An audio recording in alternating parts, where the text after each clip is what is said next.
The number swam before my eyes as I stared at my laptop screen. $3,000 transferred to an account I'd never seen before. Another $4,000 the month before that. The transactions stretched back almost a year, each one a precise knife twist in my gut. I'm Emily, and until 10 minutes ago, I thought I knew everything about my husband's finances. We'd built our life on transparency, or so I believed. The shared spreadsheets, the joint accounts, the careful planning, all of it now felt like an elaborate joke at my expense. "Hey, babe, have you seen my charcoal pencils?" Tom's voice floated down from his studio upstairs. The same voice that had promised me honesty 3 years ago at the altar. The same voice that had apparently been lying to me for months. "No," I called back, my own voice steady, despite the tremor in my hands. "Tom, could you come down here for a minute?" The wooden stairs creaked under his feet. He appeared in the doorway, paint-splattered jeans, and that easy smile I used to find so charming. Now it just made my stomach turn. "What's up?" He leaned against the doorframe, casual as ever. "Want to explain these transfers to an account under your parents' name?" The smile flickered, died. His shoulders tensed, and for a moment, he looked like a deer caught in headlights. Then the mask slipped back into place. "Oh, that. Mom and Dad have been having some trouble with their mortgage. I've been helping them out a bit." "A bit?" I turned the laptop toward him. $7,000 last month alone. Without telling me. They're my parents, Emily. What was I supposed to do, let them lose their house? You were supposed to talk to me. We're supposed to be partners. He ran a hand through his hair, leaving a streak of blue paint near his temple. You wouldn't have understood. You've always been weird about money. Weird about money? The laugh that escaped me didn't sound like my own. Is that what you call wanting to know where our savings are going? They raised me, Emily. They gave me everything. I owe them. And what about what you owe me? What about our future? I scrolled through the transactions again. This is our down payment for a house. Our emergency fund. Our future children's college fund. Their family, he said, as if that explained everything. I'm your family too. Or at least I thought I was. His phone buzzed. He glanced at it, and I caught his mother's name on the screen. Of course. Margaret always had impeccable timing. I need to take this, he said, already turning away. No. I slammed the laptop shut. You need to explain why you've been lying to me for months. I haven't been lying. I just didn't want to worry you. Didn't want to worry me? The words tasted bitter. Or didn't want me to stop you from bankrolling your parents' lifestyle? His face hardened. You don't understand my relationship with them. You're right. I don't understand lying to your spouse. I don't understand stealing our future to fund your parents' present. His phone buzzed again. This time he answered it, turning his back to me. Hi, Mom. Yeah, I'm on my way. Just need to grab those papers. I sat there, watching my husband walk away from our marriage one step at a time, up those creaking stairs to his studio. The truth hit me like a physical blow. I wasn't just fighting Tom's deception. I was fighting against Margaret's influence, against years of manipulation I'd been too blind to see. The laptop screen glowed accusingly in the growing darkness. Somewhere upstairs, Tom was probably already arranging another transfer, another betrayal dressed up as filial duty. Fine. If this was how they wanted to play it, I could play too. But they were about to learn that I played to win. The doorbell chimed just as I finished hiding the bank statements in my home office. Margaret's silhouette loomed through the frosted glass, her shadow stretching across our welcome mat like an omen. Emily, darling. She swept in, designer purse swinging from her arm, bringing with her the cloying scent of expensive perfume. I brought lunch. We need to talk about the garden party next weekend. I forced a smile, knowing exactly what was coming. Every conversation with Margaret was a carefully choreographed dance of criticism wrapped in sugar-coated concern. Actually, I have a work deadline. Nonsense. She was already unpacking containers onto my kitchen counter. Family comes first. That's something modern women seem to forget these days. The way she said modern women made it sound like a disease. I watched her arrange the food with military precision, noting how she'd brought enough for 3, despite knowing Tom was at his studio. Tom tells me you've been asking questions about our financial arrangements. Her voice was casual, but her eyes were sharp as she handed me a plate. I hope you understand how important family support is. Support should go both ways, Margaret. Of course it does, dear. She settled at my kitchen island like she owned it. We've given Tom everything, his education, his artistic opportunities. Now it's natural for him to want to give back. My fork scraped against the plate. With our joint savings? Marriage is about sharing, isn't it? She dabbed her lips with a napkin. Though I suppose that's hard to understand when you're so focused on your career. The word dripped with disdain. I thought about the hidden bank statements, about Tom's betrayal, about all the times Margaret had undermined me while smiling to my face. Actually, I understand sharing perfectly. What I don't understand is secrecy. Oh, Emily. She reached across the counter to pat my hand. I resisted the urge to pull away. You're making such a fuss over nothing. Tom's just being a good son. Surely you don't want to come between him and his family? I am his family. Of course you are, dear. For now. She smiled, showing too many teeth. But blood is thicker than water, isn't it? My phone buzzed, a message from Tom. Mom says you're being difficult about the money. Can we talk later? Of course. She'd probably texted him the moment she sat down. Margaret, I said, setting down my fork. Do you know how much Tom has been transferring to your account? Money is such a vulgar topic of conversation. Not when it's my money being spent without my knowledge. Her smile faltered. Tom knows what he's doing. He doesn't need his wife questioning his decisions about his family. Our family. Our decisions. Our money. You're being very ungrateful, Emily. She stood, gathering her things. After everything we've done for you both. Robert and I have always treated you like a daughter. No, I said quietly. You've treated me like a threat. She paused at the door, her face a perfect mask of hurt confusion. I can see you're upset. We'll discuss this when you're thinking more clearly. The garden party is at 2 on Saturday. Wear something appropriate this time. The door clicked shut behind her, but her presence lingered like a bad smell. My phone buzzed again, Tom asking why I was upsetting his mother. Of course he'd take her side. He always did. I opened my laptop, pulling up our joint account again. A new transaction had posted while Margaret was here, another $2,000, transferred not 30 minutes ago. She must have texted Tom during lunch, and he jumped to do her bidding without a second thought. My hand shook as I took screenshots of everything. 3 years of marriage, and I'd never seen what was right in front of me. I wasn't just fighting financial betrayal, I was fighting a carefully constructed system of control. With Margaret pulling the strings and Tom dancing to her tune. Fine. If they wanted to play family politics, I could play too. But first, I needed to make a call. I picked up my phone and dialed. Samantha? I need your help. It's time to start planning my exit strategy. The gallery opening should have been Tom's moment of triumph. Instead, I stood in the corner, clutching a glass of cheap wine, watching my husband lie through his teeth about our financial situation.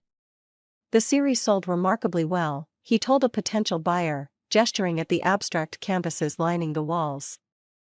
Almost everything's been claimed already. I knew better. I'd seen the real sales figures that morning, exactly 2 pieces sold, and at half the asking price. The rest was fiction, just like our marriage. Emily. Margaret's voice cut through the crowd. She glided toward me in an expensive new dress, Robert trailing behind her like a well-trained shadow. Darling, why are you hiding back here? Come celebrate Tom's success. Success. Right. I took another sip of wine, remembering the credit card statement I'd discovered that morning. $20,000 in new charges, gallery rental, catering, promotional materials. All on our joint card, all without a word to me. The show looks wonderful, I said, the lies tasting bitter on my tongue. Of course it does. We always knew Tom would make it as an artist. Margaret beamed.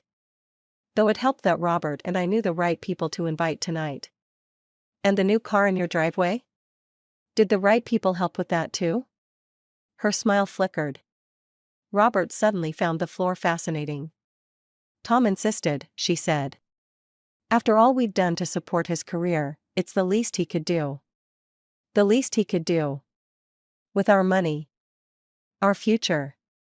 I watched Tom across the room, charming another potential buyer, with that easy smile I used to trust. Emily.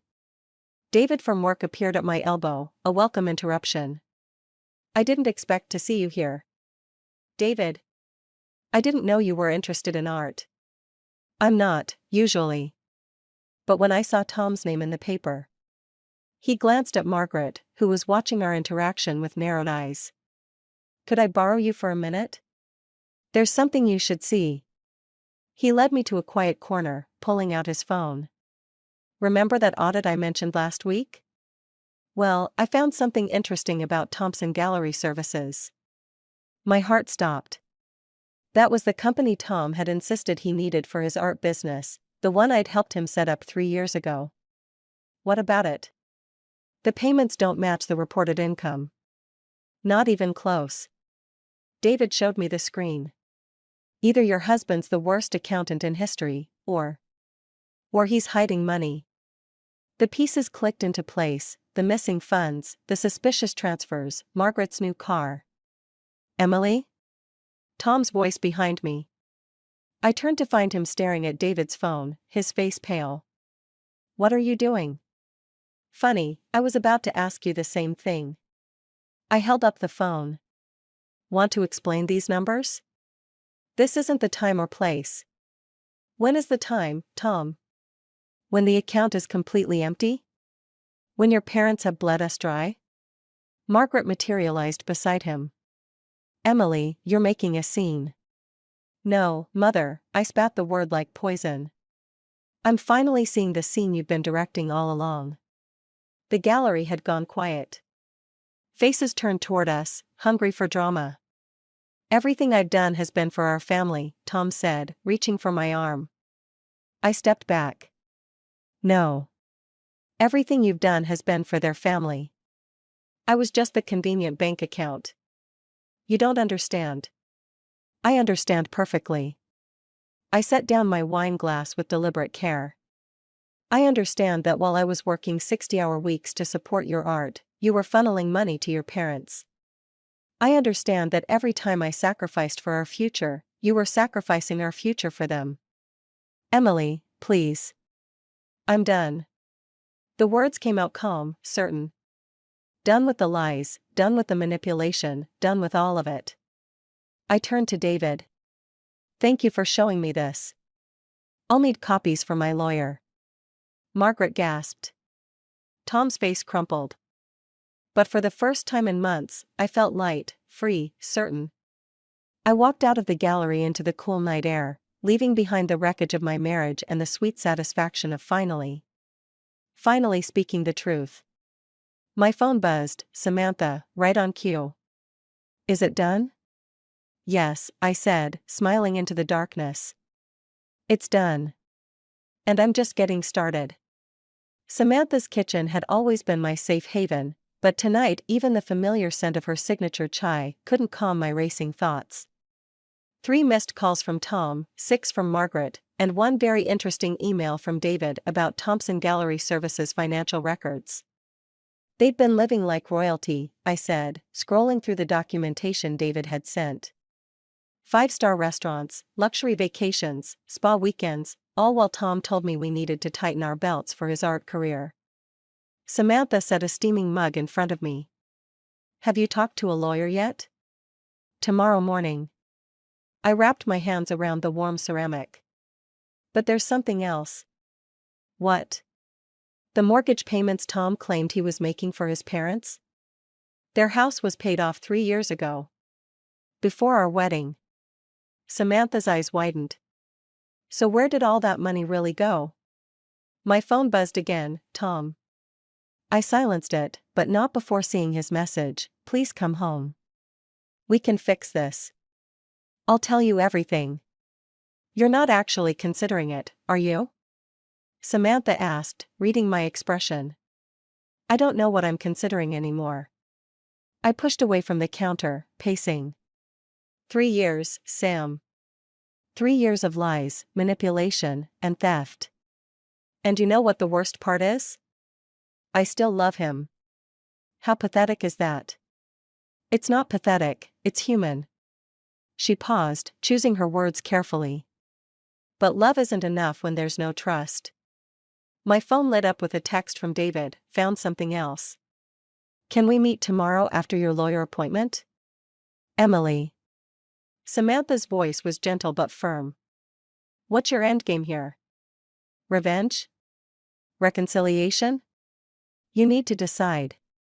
Before I could answer, someone knocked at her front door. Through the window, I caught a glimpse of Margaret's perfectly coiffed hair. How did she? Tom must have tracked your phone, Samantha said, already moving to block the door. You don't have to talk to her. But Margaret's voice carried through anyway. Emily, darling, please. This family falling apart is breaking Tom's heart. He hasn't eaten, hasn't slept. I felt the familiar pull of guilt, the urge to smooth things over. Then I remembered the financial records, the lies, the years of manipulation. Emily's not available, Samantha called through the door. And if you don't leave, I'm calling the police. This doesn't concern you, Margaret snapped. Emily, think about what you're throwing away. Think about Tom's career, his future. His future? I moved to the door, anger burning away uncertainty. What about my future? The one you've been systematically stealing? We can explain everything, Margaret's voice softened. Come home. We'll talk it through as a family. Family? I laughed, the sound harsh even to my own ears. Is that what you call people you exploit? Silence from the other side of the door. Then, Roberts had a heart attack. My hand froze on the doorknob. Samantha grabbed my arm, shaking her head. She's lying, she whispered. It's manipulation. He's asking for you, Margaret continued. The doctors say. I yanked open the door. Margaret stood there, perfectly composed, no signs of distress or hospital visits on her designer outfit. Robert's fine, isn't he? I said quietly. This is just another lie. She straightened, mask slipping. Sometimes we do what's necessary to protect our family. No. You do what's necessary to control your family. There's a difference. You ungrateful. Goodbye, Margaret. I closed the door in her face, turning back to Samantha. I think I just found my endgame. Which is? They wanted to play family? I pulled out my phone, pulling up David's message. Let's see how they handle having their perfect family facade torn apart in public. Every lie, every manipulation, every stolen dollar, all of it exposed. Emily. No more guilt. No more manipulation. I typed a quick response to David, meeting confirmed. Bring everything you've found. Through the window, I watched Margaret retreat to her luxury car, the one my money had helped buy. Soon she'd learn that karma wasn't just a concept. It was coming for all of them, and I was going to be its delivery system. The lawyer's office felt too small, too warm, as David spread the documents across the mahogany desk. Each paper was another nail in the coffin of my marriage, another revelation that made my hands shake. Tax fraud, David said quietly. Not just misappropriation of funds. They've been using your joint business to launder money for years. My wedding ring caught the fluorescent light as I reached for the papers. 3 years of marriage reduced to spreadsheets and bank statements. How much? Close to $500,000. He hesitated. Emily, this isn't just about divorce anymore. This is criminal. My phone vibrated, another message from Tom, please come home. Mom's hysterical. Dad's threatening to disown me. We can fix this. I switched it off. What are my options? I asked the lawyer, Catherine Mills, who'd been silently taking notes. We can file criminal charges, she said, but that means public record. Everything comes out, the fraud, the manipulation, all of it. Including my name on those business documents, I added. I signed them too. Under false pretenses, David interjected. We have proof Tom misrepresented. A knock at the door interrupted him. Catherine's assistant stepped in, looking uncomfortable. I'm sorry, but there's a Margaret Thompson insisting on speaking with Emily. She says it's about Robert's health. That trick again? I started to refuse, but David held up his hand. Let her in. You need to hear this. Margaret swept in like she owned the place, but I caught the cracks in her facade, smudged mascara, trembling hands. Emily, you have to stop this madness. Her voice cracked. Robert. The stress. He's had a real heart attack this time. Like the fake one you invented yesterday? This is different. He's in intensive care. The doctor said. Mrs. Thompson, Catherine interrupted, are you aware that threatening or attempting to manipulate my client could be considered harassment? Margaret's mask slipped completely. You think you're so clever, don't you? Digging up our private affairs, threatening our family's reputation?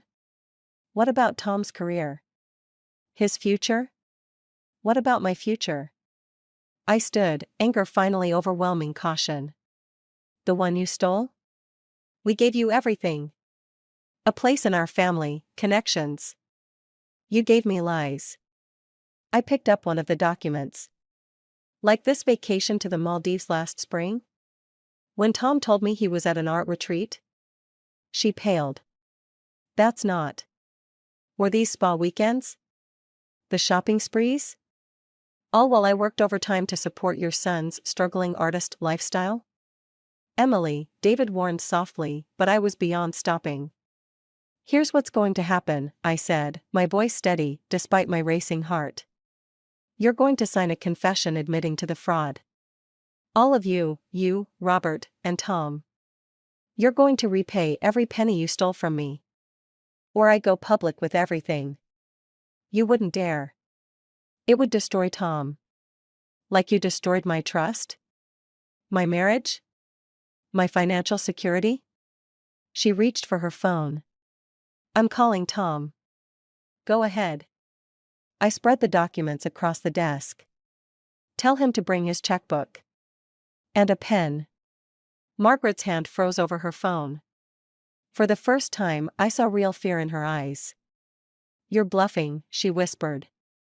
I pulled out my own phone, pulling up the local newspaper's contact information.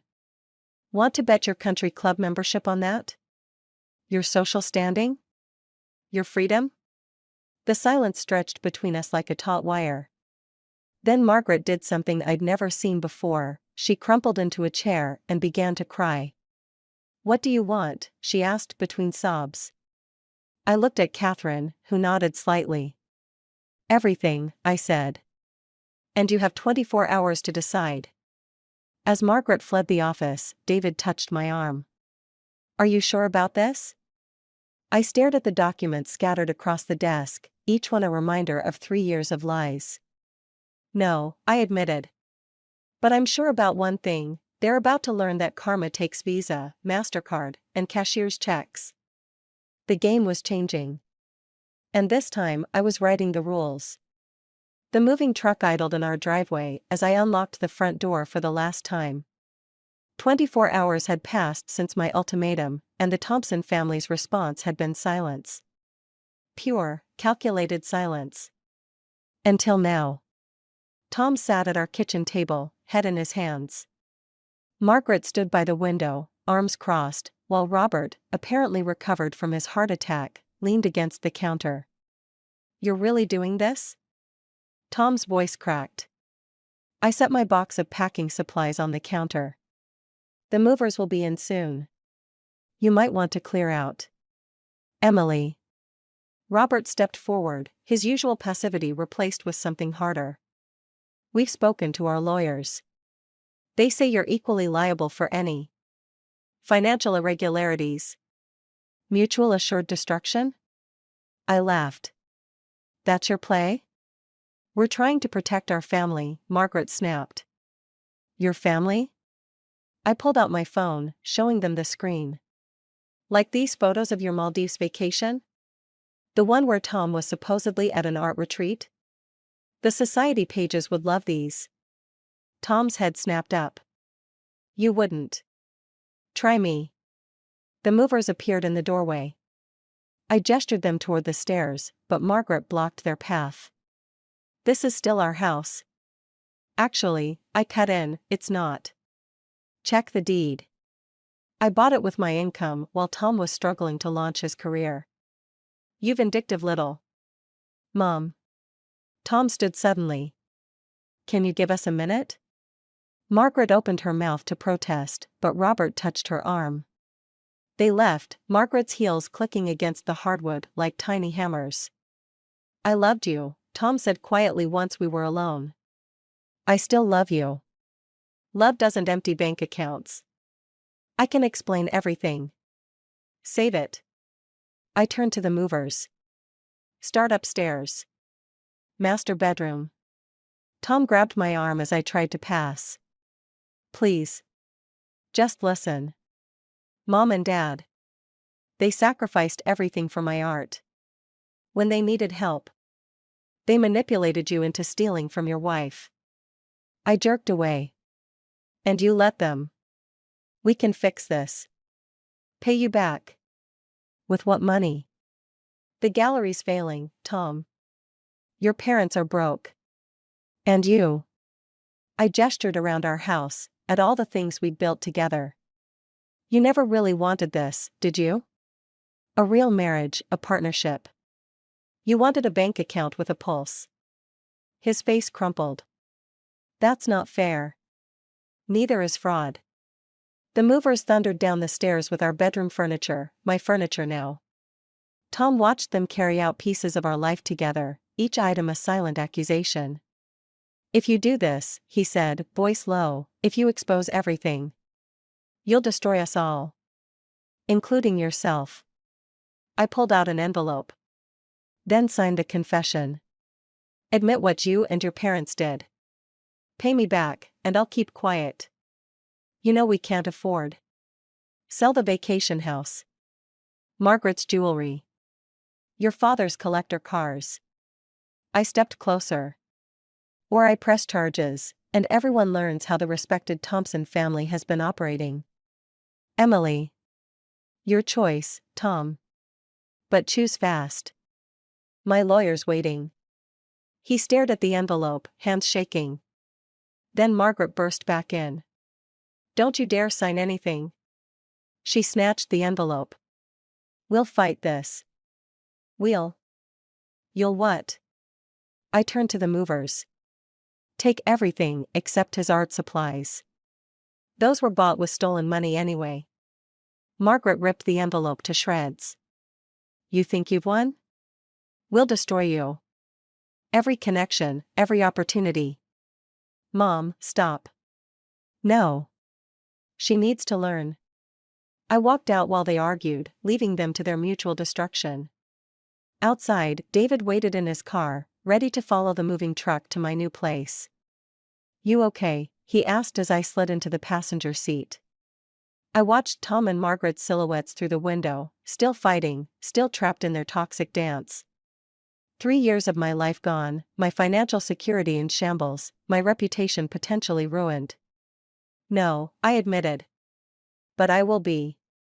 I pulled out my phone and opened the email I drafted to the local newspaper. My finger hovered over send as David started the car. Sometimes karma needed a little push. The newspaper headline hit like a bomb. Local artist family accused of financial fraud. My finger trembled over the screen as social media notifications flooded my phone. The Thompson family's carefully constructed facade was crumbling, one share at a time. I hadn't pressed send on that email. Someone else had beaten me to it. My new apartment's doorbell rang. Through the peephole, I saw Tom, looking haunted. Margaret stood behind him, her perfect makeup unable to hide her rage. I opened the door, but blocked the entrance. "How did you find me?" "David," Tom said quietly. "He thought we should talk." Of course. David's misplaced sense of fairness. "I'd have to deal with that betrayal later." "There's nothing to discuss." "You destroyed us," Margaret hissed. "Are you happy now?" "I didn't publish that story." "Liar." She tried to push past me, but I held my ground. "Robert did." The words hung in the air like smoke. Tom's face went slack with shock. Margaret grabbed the doorframe for support. "What?" "Check your phone," I said. "He's probably confessed to everything by now." Tom pulled out his phone, hands shaking. His father's message was there, just as I'd predicted. I'd received my own copy an hour ago. Dad would never. He stopped reading, color draining from his face. "Turns out your father has a conscience," I said. "Unlike some people." Margaret snatched the phone, her carefully manicured nails clicking against the screen. As she read, her mask finally cracked completely. "That weak-willed fool," she spat. "After everything I've done for this family." "Everything you've done?" Tom's voice cracked. "Mom, you're the one who told me to hide the transfers from Emily. You're the one who. I was protecting you. Your art, your future." "My future?" He laughed, bitter and hollow. "Look around, Mom. My marriage is over. My reputation is ruined. The gallery's finished. What future?" I watched them unravel, feeling strangely empty. This was my revenge, served not by my hand but by karma itself. "We can fix this," Margaret insisted, turning to me. "Emily, if you just tell everyone it was a misunderstanding. Like you told everyone Robert's heart attack was real?" She flinched. "Or how about the art sales you faked? The tax records you doctored?" I pulled out my phone. "Should I keep going?" "Please," Tom whispered. "Emily, I'm sorry. I'll do anything." "It's too late." I stepped back into my apartment.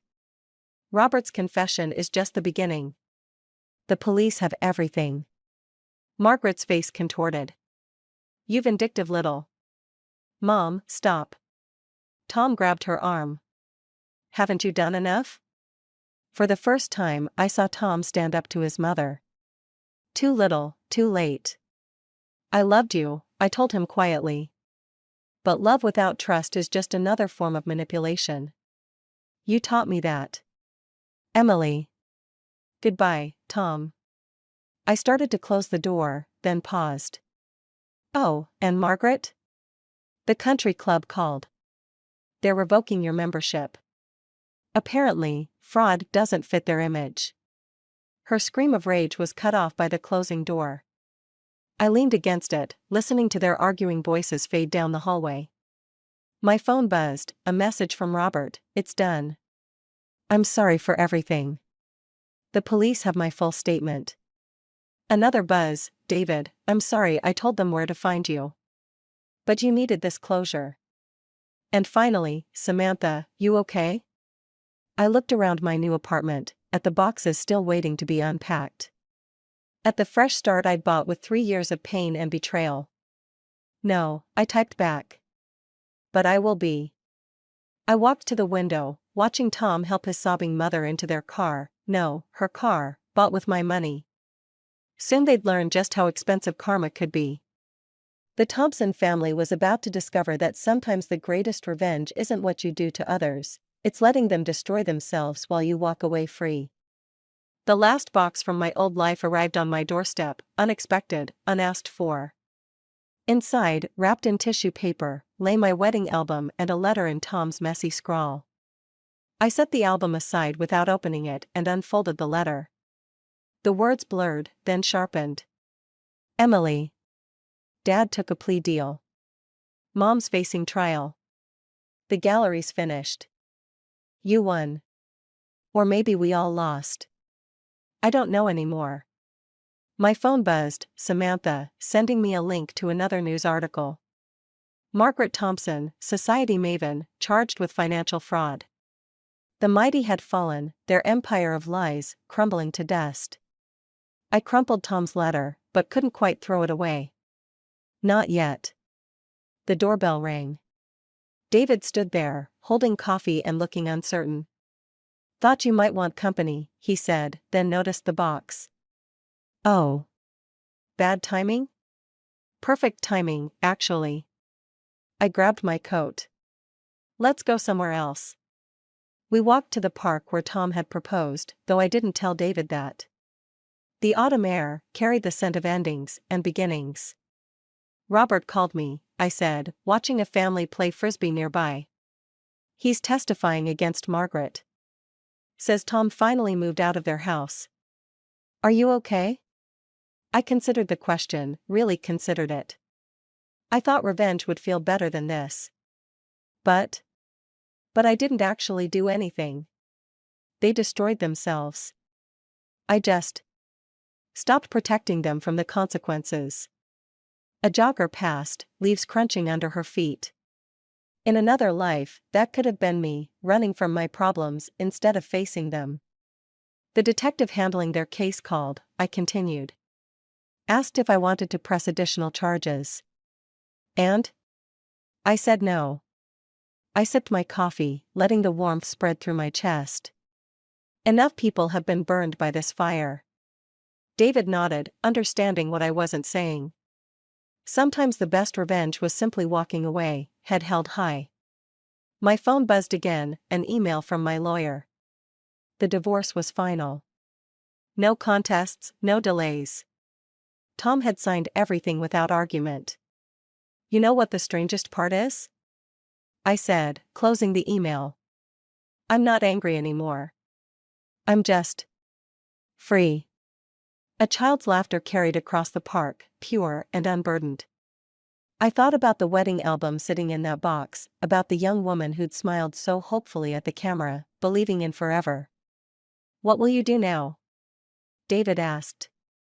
Live, I said simply. On my own terms. We walked back to my apartment in comfortable silence. The box still sat by the door, Tom's crumpled letter beside it. Want help getting rid of that? David gestured at the box. No. I picked up the letter, smoothing it out. One line caught my eye. I'm sorry I wasn't strong enough to be the man you deserved. At least he'd finally told the truth about something. I struck a match, watching the flame dance. The letter caught quickly, curling into ash in my kitchen sink. The wedding album would go to Goodwill, let someone else's memories live in those pages. Emily? David hesitated at the door. There's an art exhibition next weekend. Nothing fancy, just local artists. If you'd like to. Not yet, I said gently. But ask me again sometime. After he left, I stood at my window, watching the city lights blink on one by one. Somewhere out there, the Thompsons were facing their own darkness, their carefully constructed world falling apart. But that wasn't my story anymore.